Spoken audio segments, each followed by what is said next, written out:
Hello students, let us start a new chapter called as Mensuration. This is chapter number 10 in your NCERT textbook. What is mensuration? Mensuration is a branch of mathematics that deals with the measurement of length, area or volume of various geometrical shapes. What are these geometrical shapes? Shapes refers to an object. A shape is in the form of an object. For example, two-dimensional shapes are square, rectangle, and triangle. And of the three-dimensional shapes, we have cube, cuboid, sphere, cone, etc. These shapes exist in two dimensions or in three dimensions. Let us learn the differences between these two. The difference between two-dimensional figure and three-dimensional figure or 2D shapes or 3D shapes are: in 2D shapes, if a shape is surrounded by three or more straight lines in a plane, then it is a 2D shape.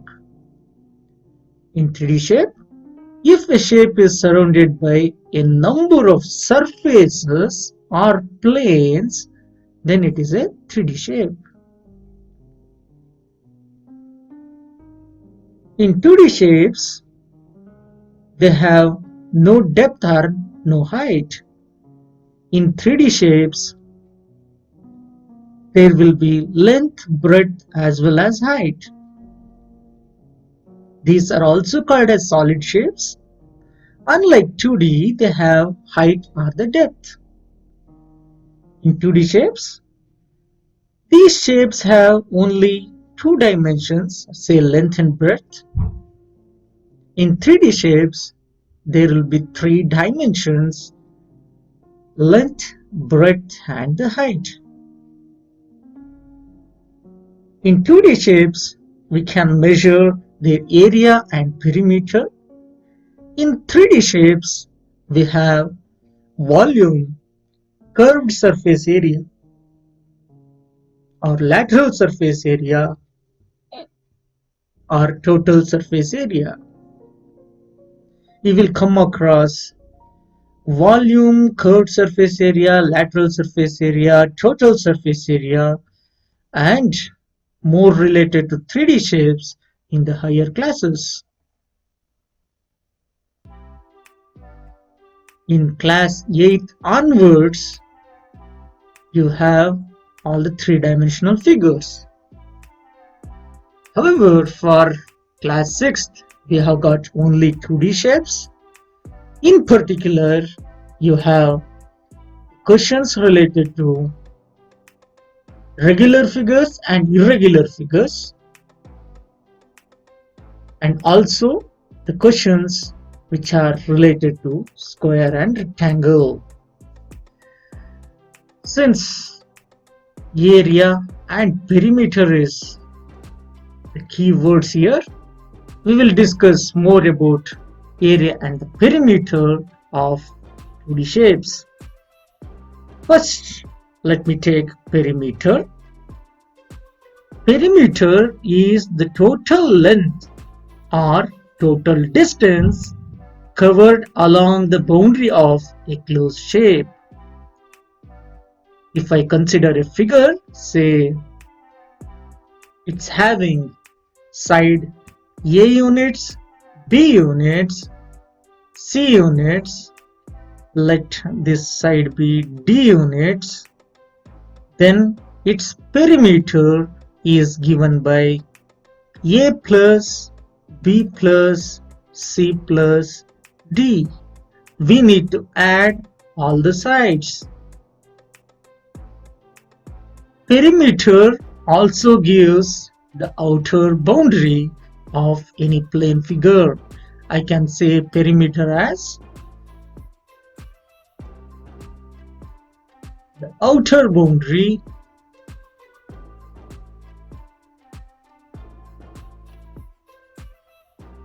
of any plane figure.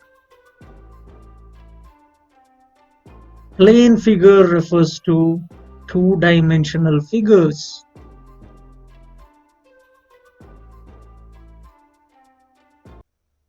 Remember friends, in case of a circle, perimeter is also named as circumference. In all other figures, we use the word perimeter itself.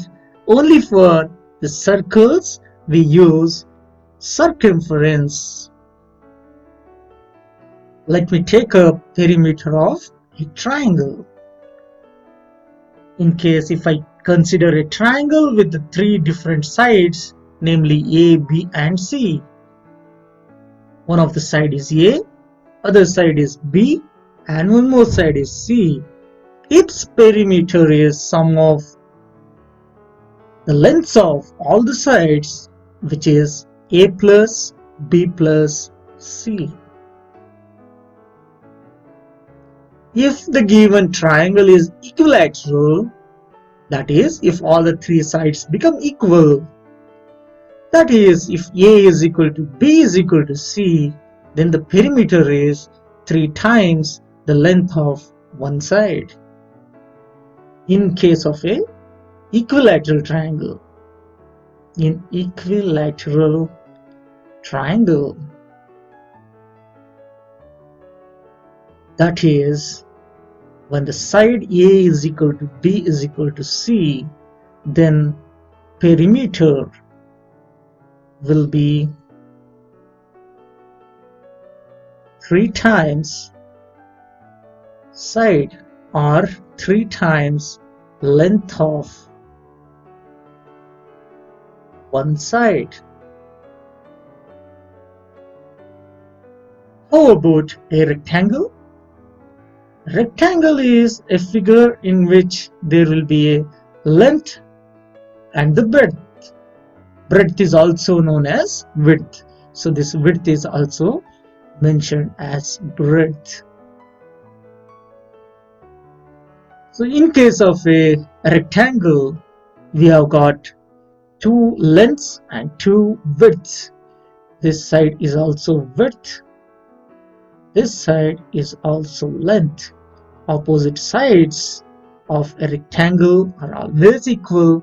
So the perimeter of rectangle is length plus length, opposite sides, plus width plus width. How many times the length is there? It is there 2 times. And how many times the width is there? It is also there 2 times. So it is given by 2 times of length plus breadth or length plus width.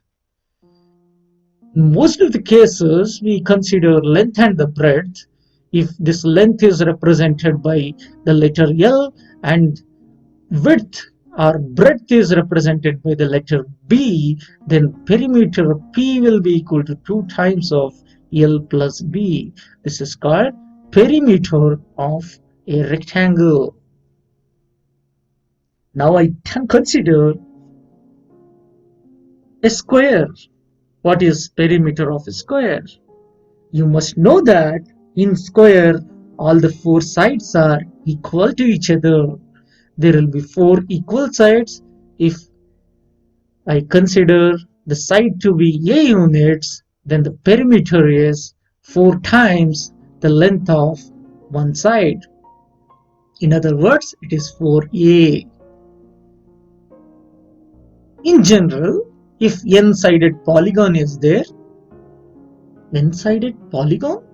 What does a polygon mean? Polygon is a closed shape made up of several line segments.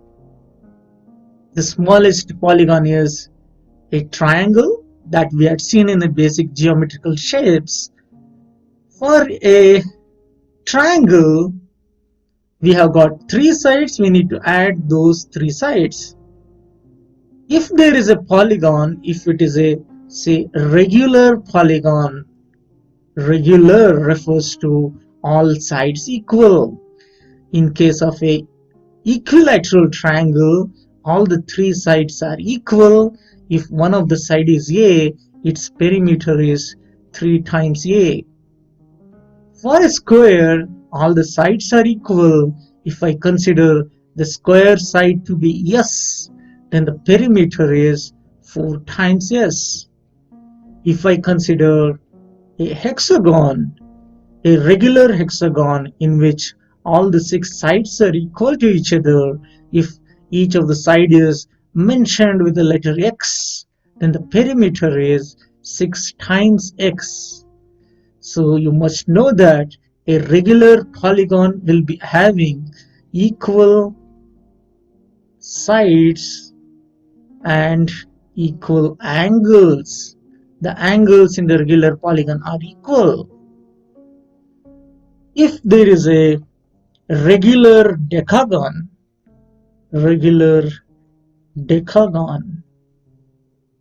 with each side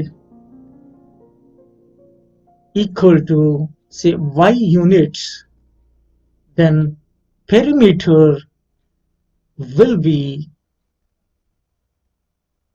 10 times the side 10y. Understood?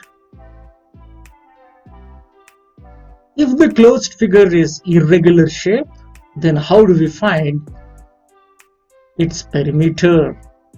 Irregular shapes are the shapes which do not have all the sides and the angles equal. They are having different sides and the different angles. In such cases, the perimeter is equal to the total length covered by the shape. If I consider an irregular hexagon, means all the sides of this hexagon, a 6-sided polygon, are different. Say if this side is A units, B, C, D, E, F, then perimeter is the sum of A plus B plus C plus D plus E plus F. Whereas if there is a regular hexagon, it becomes 6 times of the side because all the sides are equal in a regular hexagon. But in case of irregular hexagon, the sides are not equal. Now we will move on to the concept area. Area is the total amount of surface enclosed by a closed figure. In case of a square, the area will be equal to side into side, which is side square. If the side is represented as letter A, it will be A square. If I consider a square here, all the sides are equal. Side into side is A into A, which is A square. In case of a rectangle, the area is length multiplied to breadth. Look at the rectangle named ABCD. Length multiplied to breadth will give area of the rectangle. In case of a triangle, the area is given by half base into height. If base is represented as letter B and height is represented as letter H, then half BH is the area of the triangle. This area of triangle may vary in different triangles. If you consider an acute angle and obtuse angle triangle, there is little difference here. This particular triangle is obtuse angled triangle. This triangle is acute angled triangle. In case of an acute angled triangle, the height is inside the triangle. In case of obtuse angled triangle, the height of the triangle lies outside the triangle. When we solve few problems, you will come across how this varies. How can we visualize an area? Look at the graph over here. In this given graph, if the area of each small square is 1 centimeter square, then area of the rectangle, here the rectangle, this one is green color, this is in green. Length multiplied to breadth will give the area. Here it's covering 5 squares along the length and 2 squares along the breadth. So length multiplied to breadth is 5 times 2, which is 10 centimeter square. Whereas a square, which is there in saffron color, the area is 2 times of 2 because it's covering 2 and 2 along the length and the breadth. So 2 times 2, 4 centimeter square is the area. How do we find area of irregular shapes? We do follow certain steps.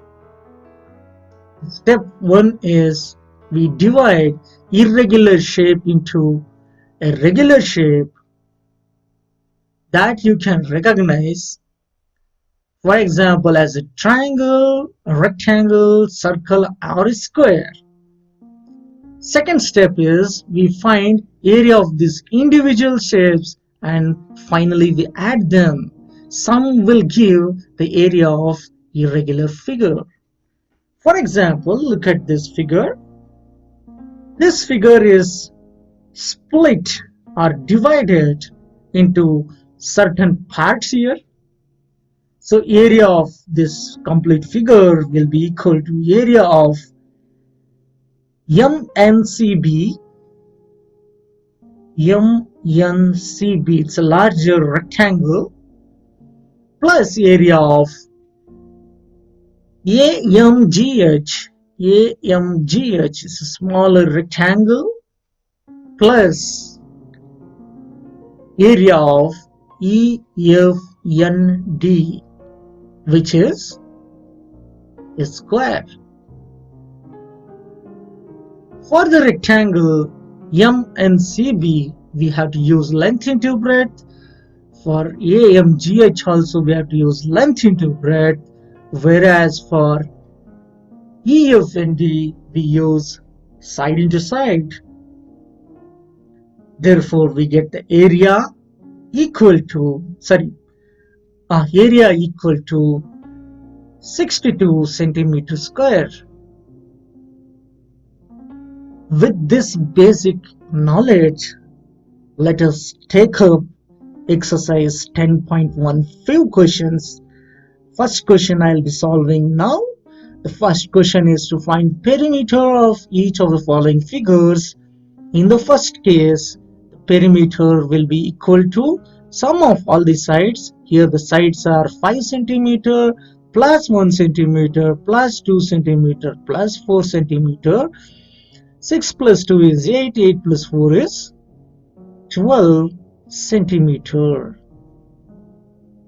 For the second figure, we have the perimeter equal to 40 centimeter added to 35 centimeter added to 23 centimeter plus 35 centimeter. 35 plus 35 is 70, added to 40 is 110, added to 23 is 133 centimeter.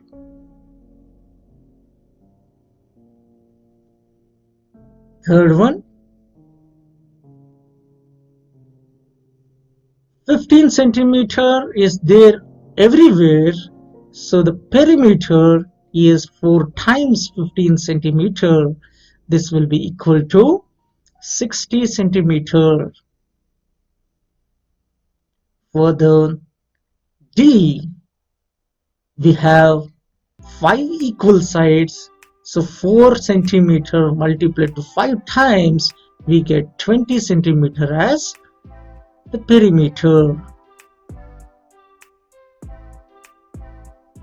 For the question E, here We need to understand and observe properly how many sides are there. Here 1, 2, 3, 4, 5, 6, 7 sides are there. So all the 7 sides we need to mention.